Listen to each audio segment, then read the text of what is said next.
CLAT law, CLAT UG में एक ऐसा सब्जेक्ट होता है लीगल रीजनिंग के अंदर कि उसके लिए ना आपके पास कोई बुक होती है, कोई एक स्टैट्यूट नहीं है जहां से आप चीजें पढ़ सकते हो।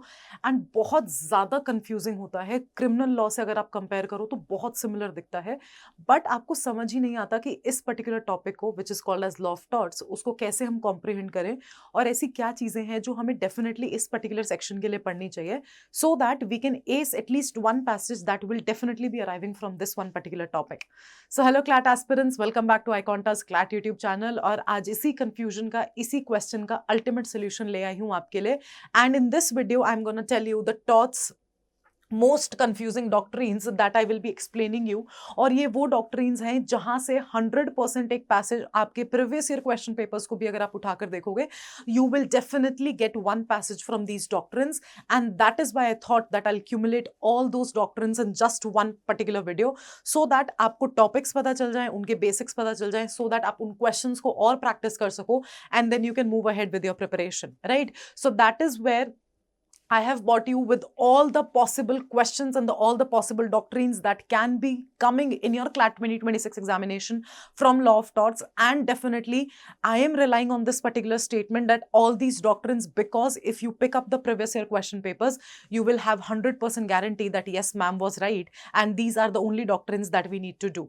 So that is where we are starting over with this one particular doctrine. Stay tuned till the end of the video. आपको पूरी डॉक्ट्रिन सब कुछ समझ में आ जाएगा। टॉट्स में आपको कैसे क्या पढ़ना है, आपको कौन सी चीजें, आपके टॉपिक्स आपके लिए इंपॉर्टेंट है, वो आपको सारी चीजें समझ में आ जाएंगी। आपको इन टॉपिक्स के अलावा टॉट्स में बस एक दो टॉपिक्स और हैं जो आपको थोड़ा सा एक्स्ट्रा करने की जरूरत पड़ेगी, प्रैक्टिस ज्यादा करने की जरूरत पड़ेगी। But this is an exhaustive list that you can appear for, that you can prepare for the CLAT UG examination for law of torts. So let's dive into it. The very first one is negligence, duty, breach, causation, remoteness, right? Negligence एक ऐसा topic है जिससे हर साल एक passage आता ही आता है, चाहे वो क्रिमिनल फॉर्म में, क्रिमिनल लॉ के फॉर्म में आपसे नेग्लिजेंस पूछे, मेडिकल नेग्लिजेंस, और या फिर वो मेडिकल नेग्लिजेंस आपके टॉट के फॉर्म में पूछे। नेग्लिजेंस से 100% आपका एक क्वेश्चन आता है। और जब भी मैं किसी भी स्टूडेंट को नेग्लिजेंस पढ़ाती हूँ, I always tell them that there are 3 elements that you have to see. There was a duty to take care, then there was the breach of that particular duty, and then a damage has been caused because of the breach of the duty. That is what negligence means. Why it confuses students? सबसे पहले वो देखते हैं कि students confuse क्यों होते हैं। सबसे primary reason students का confuse होने का यही है कि ये criminal law में भी fall करता है और ये torts में भी fall करता है। तो students समझ नहीं पाते हैं कि क्या, क्योंकि आपको पता है law of torts एक civil wrong होता है और criminal में एक crime आता है, तो दोनों में opposite चीजें हैं, civil और criminal, but कैसे ये दोनों में फॉल कर रहा है वो एक सबसे बड़ी कंफ्यूजन है। Multiple steps, different test for duty and causation and the legal remoteness. आपको ये देखना है कि किस तरीके से ड्यूटी और कॉजेशन वाली चीज होती है नेग्लिजेंस में, and how remotely, legal remotely आपको उन चीजों को, कॉजेशन एलिमेंट्स को देखना है to solve out these particular questions for this topic of negligence. The elements that you have to see the checklist every time whenever you solve a negligence question. The first one is the duty of care. Was the defendant under an obligation to take care towards the claimant? क्या आपकी duty थी कि आप एक reasonable care apprehend करो सामने वाली party की तरफ? So did you had a duty to take reasonable care? Reasonable care की ड्यूटी आपकी थी या नहीं थी? Then the second element is the breach of that duty. Did the defendant fail to meet the standard of the reasonable person? For professionals the standard is that of a reasonably competent professional in that field. ये professional वाली चीज क्यों लिख रहे हैं? क्योंकि usually जो question आता है वो आपका 100% मेडिकल नेग्लिजेंस से आता है। जैकब मैथ्यू केस से आपका क्वेश्चन आता है। Medical negligence is one of the topics, is very important for your law examination, for your CLAT UG examination in the law of torts. तो आपको सबसे पहले क्या चेक करना है कि रीजनेबल ड्यूटी थी या नहीं। अगर रीजनेबल ड्यूटी थी तो क्या उस ड्यूटी का ब्रीच हुआ है? Did that duty was that was breached, and if yes, then what was the cause of getting that duty breach? क्या ऐसी चीज थी कि जिसकी वजह से वो ड्यूटी ब्रीच हुई? Factual causation but for test, legal causation, what was the harm was the harm a proximate or foreseeable consequence, not too remote. आपको देखना है कि क्या उस एक्शन की वजह से ही वो ड्यूटी ब्रीच हुई है। आपको रिमोटनेस चेक करनी है कि क्या उसी के लिए वो ड्यूटी ब्रीच हुई है। अदरवाइज आप वो रिमोटनेस को चेक करोगे कि आपके एक्शन के अलावा अगर कोई भी और इंटरफेरेंस था जिसकी वजह से वो हार्म हुआ है, ना कि आपके ब्रीच से, then you will not be liable for negligence. आपके ही एक्ट से उस पर्टिकुलर पर्सन को हार्म पहुंचना चाहिए. It should be that remote. The causation element should be your act that you have done towards the person. That is what is called as the causation element of negligence. And then there is damage that has happened because of the breach of the duty. Actual loss must have occurred. Key case lines to remember: Donog versus Stevenson, duty of care. ये आपने snail वाला, snail beer snail वाला case सुना होगा. Very very famous case. आप इसको पढ़ना, आपको पता चलेगा that how this principle was applied in this Donog versus Stevenson case, right? Common exam traps: confusing forcibility with certainty. Tort requires reasonable forcibility of harm, not inevitability. Overlooking intervening acts, novus acts that break causation. Failing to apply professional child adult standards, that is child standard is of a reasonable child. Defenses: contributory negligence. अब अगर आपको इस negligence के charge से बचना है तो आप क्या क्या डिफेंसेस लोगे?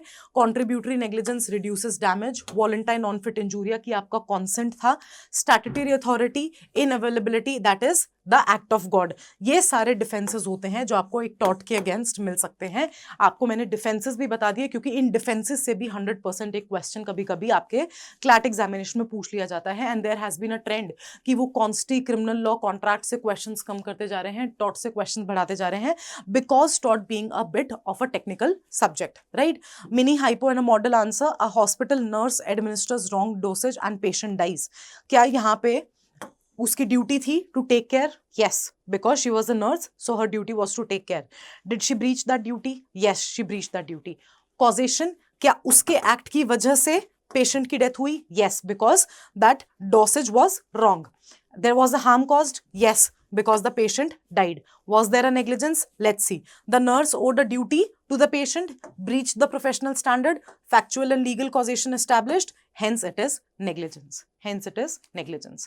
That is how you have to check the 4 elements in the negligence part: duty, breach of duty, causation, and then moving ahead with the actual damage or loss, right? The next one is strict liability, Raylands versus Fletcher. Indian absolute liability. 100% आपसे ये question आता ही आता है, किसी ना किसी form में आपसे पूछ ही लिया जाता है कि स्ट्रिक्ट लाइबिलिटी को किस तरीके से आप अप्लाई करोगे पैसेज में. Why confusing? Students mix strict no fault but limited defences with absolute liability. आप स्ट्रिक्ट लाइबिलिटी को एब्सोल्यूट लाइबिलिटी से कंफ्यूज कर देते हो. That is the biggest confusion जो मैंने बहुत सारे स्टूडेंट्स को करते हुए देखा है, and they face this one particular confusion. Rule क्या है पहले ये समझो. A person who brings onto his land something likely to do mischief, if it escapes non-natural use, आप एक अपने लैंड का नॉन नेचुरल यूज कर रहे हो, is strictly liable for the damage caused by its escape. Liability even without negligence. अगर आपने कोई नेग्लिजेंस नहीं भी किया अपने पार्ट पे, राइट? आपने अगर कोई नेग्लिजेंस अपने पार्ट पे नहीं भी किया, but you are using your land for a non natural use, for a non natural use, and then that non natural use of land, आपकी वो जो चीज है वो एस्केप कर जाती है and causes harm to some particular person, then you are strictly liable for the loss that you have, that thing has been done. Traditional defences existed, act of God, plaintiff's, default. Existed, ठीक है, existed, पहले थे, अब इसमें defence नहीं मिलता है. Indian evolution: Indian courts moved further in industrial disaster situations, hazardous enterprises, they applied absolute liability. Hazardous substances में अब जो हमारी कोर्ट है वो एब्सोल्यूट लाइबिलिटी लगाने लगी है. MC Mehta type jurisprudence: under absolute liability hazardous industries are liable for harm even if all reasonable care was taken. अगर आप एक हैजार्डियस सब्सटेंस यूज कर रहे हो अपने लैंड पे और वो एस्केप हो जाता है, जब आपने प्रॉपर रीजनेबल केयर लिया है तो भी अगर एस्केप हो जाता है, then also you will be liable. Fewer defences are available. इसमें बहुत कम डिफेंसेस मिलते हैं. आप from Raylands versus Fletcher, that means the rule of strict liability और absolute liability में जो चीज है. Application, if a factory stores toxic chemicals and this escape causing harm, strict or absolute liability will typically apply. The policy aim, protect public from hazardous enterprises risks. इस policy का मतलब क्या है कि आप लोगों को hazardous substances से सोसाइटी को प्रिवेंट करना चाहते हो. Exam tip, if the fact pattern has a hazardous industrial operation and widespread public harm, flag absolute strict liability, discuss possible defenses and why may courts reject them. ठीक है, तो exam की tip क्या होगी आपके लिए इस पर्टिकुलर टॉपिक के लिए कि अगर आपको क्लियरली एक hazardous substance दिख रहा है पैसेज में, that there was a use of hazardous substance on the land, right, then in that particular case अगर वो hazardous substance यूज हुआ है तो आप क्या क्या डिफेंस उसमें यूज कर सकते हो और कोर्ट क्यों उनको रिजेक्ट करेगा, वो सब आपको देखना होगा. That you will flag and move ahead with the solving the question, right. The third one is another part of strict and absolute liability, which is vicarious liability, employer-employee relationship. When one particular person does an act, but that particular person is not liable, the other person who has hired that person is liable. That is the vicarious liability. Master-servant relationship. Distinguish employee versus independent contractor, understanding course of employment, Detor versus Frolic. एक तो दो सबसे बड़ी problems होती हैं इस particular scenario में vicarious liability को समझते हुए कि आपको एम्प्लॉय और इंडिपेंडेंट कॉन्ट्रैक्टर में समझ नहीं आता है कि डिफरेंस क्या होता है, और दूसरा आप कोर्स ऑफ एम्प्लॉयमेंट के अंदर क्या काम हुआ है और कोर्स ऑफ एम्प्लॉयमेंट के बाहर क्या काम हुआ है. सबसे बड़ी स्टूडेंट्स को वही प्रॉब्लम आती है जो जिस केस में डिसाइड हुआ था, that case was detour versus frolic. अब टेस्ट क्या होगा लायबिलिटी का, relationship. Was the tortfeasor an employee not independent contractor. Independent contractor ने अगर कुछ भी किया है then the employer is not liable. Employer is only liable for a full time employee, for a full-time employee of that employer, right? Control test. Who controls works? Integration test is the act integral to business and economic reality that help decide this. तो दो test आपको करने होंगे कि क्या कौन इस काम को सुपरवाइज कर रहा था, कंट्रोल कर रहा था, और कौन क्या ये बिजनेस, क्या ये जो एक्ट था ये बिजनेस का एक इंटीग्रल पार्ट था कि नहीं था. फर्स्ट टेस्ट आपका ये दोनों टेस्ट होंगे. Then the course of employment. Was the wrongful act done within the scope? If the employee was on a frolic personal errand, the employer was not liable. Only if a detour related to employment, employer likely liable. So what are they saying? कि अगर course of employment में कोई भी employee कुछ भी करता है, then that particular employer will be liable. But अगर employee अपनी personal capacity में जाके frolic, अपने jolly nature से frolic का मतलब होता है हैप्पी जॉली नेचर से जाके अगर कुछ भी कर रहा है, then in that particular case employer will not be liable. Employer will be liable only if has a detour nature. Detour nature मतलब कि आप स्ट्रिक्टली सिर्फ एम्प्लॉयर के लिए काम कर रहे हो और फिर आपसे कुछ हो जाता है तो employer will be liable. Special doctrines. Borrowed servant. If control or if employee is temporarily transferred, the borrowing employer may be liable. मेरी कार किसी ने मुझसे बोरो कर ली, राइट, मेरी कार किसी ने मुझसे बोरो की, and then when I borrowed somebody's car, the person who borrowed my car, अगर उसने मेरी कार से किसी का एक्सीडेंट कर दिया, that is somebody has borrowed certain thing from me. It is a borrowed thing, and that is why that particular person would be liable, not me, right?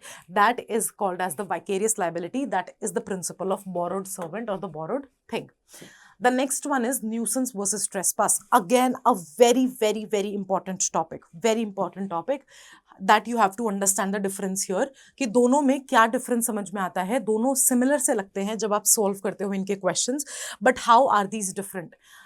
Both involve interference with land, but legal tests and remedies differ. दोनों का ही जो basis है वो land पे शुरू होकर land पे खत्म होता है, but the legal test and the remedies are different. First is the trespass to land. Direct physical entry on another's land, intent और नेग्लिजेंस इररिलेवेंट. आप किसी की लैंड पे बिना उनके परमिशन के डायरेक्ट एक एंट्री ले लेते हो, एंड द इंटेंट और नेग्लिजेंस इज इररिलेवेंट हियर. आपका इंटेंशन था या नहीं था, आप नेग्लिजेंट थे या नहीं थे, that is totally irrelevant. That is totally irrelevant. Remedy is usually damages और विंडिक्टरी रिलीफ, समटाइम्स इंजंक्शन. तो आपको क्या रेमेडी मिलती है इसमें, या तो डैमेजेस या विंडिक्टरी रिलीफ, कि आप उस तरीके से आप उनको वहां से निकाल दो, आप अपनी पोजेशन को वापस ले लो, and sometimes injunction that you will not do anything like this in the future. Private nuisance, substantial and unreasonable interference with use or enjoyment of land. Example, persistent noise, smell, pollution. No need for physical entry. Remedies, often injunctions and damages. Right? तो इसमें nuisance में क्या होता है कि आप continuously किसी person की बिना फिजिकल एंट्री किए आप उस पर्टिकुलर पर्सन के इंजॉयमेंट ऑफ लैंड को रोक रहे हो बाय परसिस्टेंट नॉइस. आपने बहुत तेज म्यूजिक चला दिया है. लेट्स फॉर से I stay on the second floor and somebody is staying on the third floor. That particular person is constantly playing loud music, right? And every day without physical entry, without that particular person getting onto my floor, second floor, he's causing nuisance to me because he's staying above my floor and he's constantly playing loud music.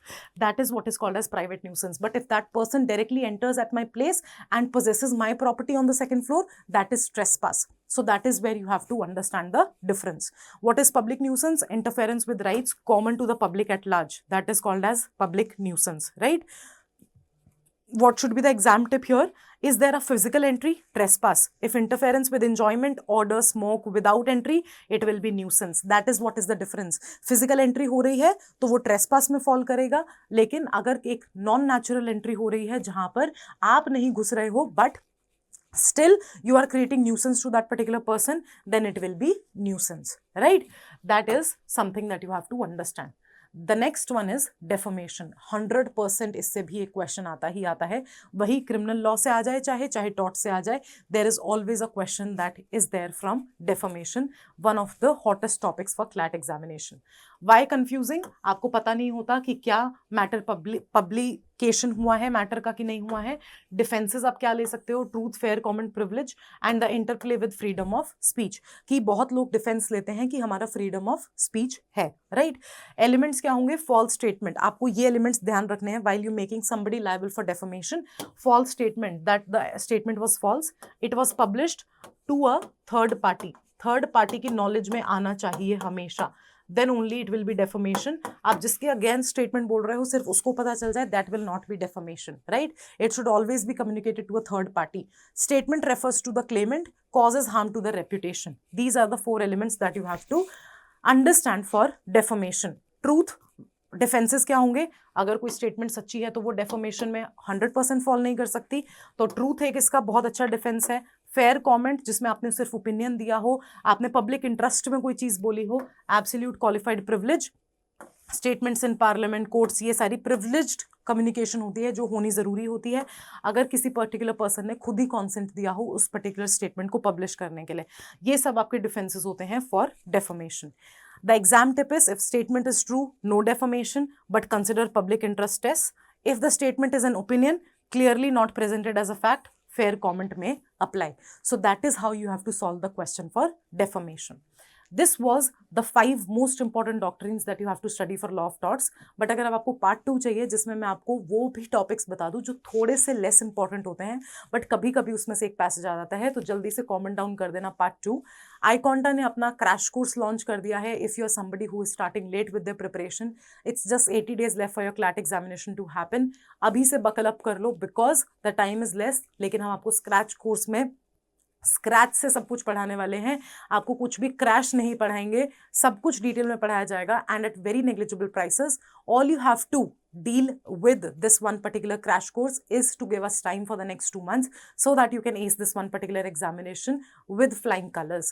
To check out the details, just visit our website www.iconta.in/clat, or you can also join our WhatsApp groups for the free resources that we are providing to the students, the link for which is in the description box.